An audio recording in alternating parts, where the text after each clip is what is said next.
Hello friends, hope you're doing good. So this is the third video of our channel, and from now on we will be moving towards some practical one. Our first video will be for Forex in commodities trading on MT4, MT5. I've used mostly MT5 for trading, but you can use whatever you are comfortable with. No, don't worry. I won't be telling you what are the operational strategy, what are the bulls and bears, what are the candle patterns, or what are the bullish and bearish trends. You may find hundreds of videos on that, but I will be telling you most important aspects that a real trader can tell you, but others not, because I have lost many dollars in it besides making profit.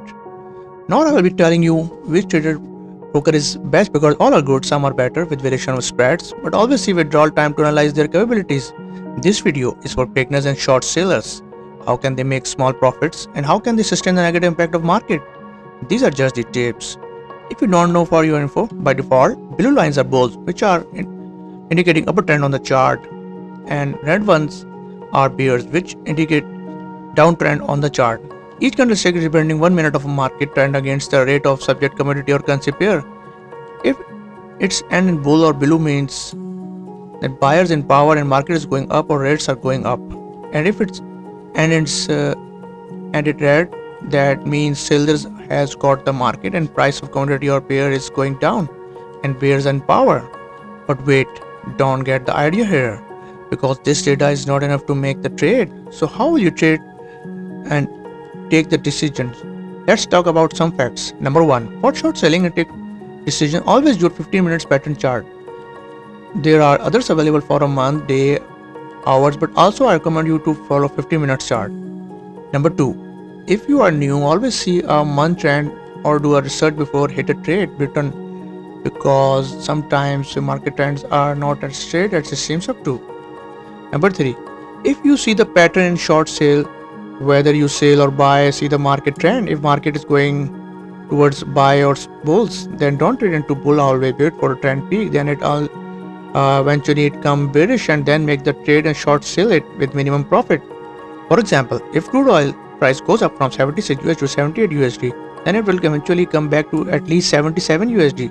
So put the sell trade and close the trade when it comes to 77. Don't wait for getting further lower, because mainly trend moves on supply and demand, so it may go up again beyond 78 USD. We will discuss market demand further factor further. So do the same exercise as vice versa for bulls and buys.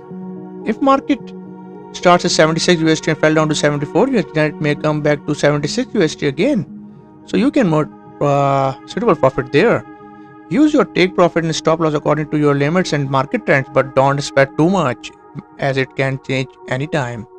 Number 4, always follow news. News tell you when to trade or when to not, how much to trade and which commodity or pair to trade. For example, oil market trends set up by OPEC and demand, supply, reserves and production cuts. Currency pair depends upon UK pound and USD, US federal interest rates and overall economy of pair countries, but mainly on above two. Number 5, market shift. So trade begins mainly with Asian or Chinese market shift decisions specifically for oil and gold, and major change and bulls and bears are set by US market, which opens 8 to 10 hours later. So keep eyes on timeline because your day trade decisions depend on them.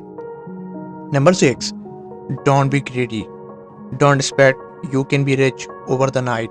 See it, learn it on demo account if you have patience for weeks or a month, because it is very volatile market, especially after Russia and Ukraine war. Demand and supply charts overall the world are badly disturbed. Specifically, demand for oil and commodities are very weak because US federal rates are high and investors see the profit trend up there. It's better to wait for a day in real trading than getting into a massive loss, because abrupt changes can lose you each penny of your account.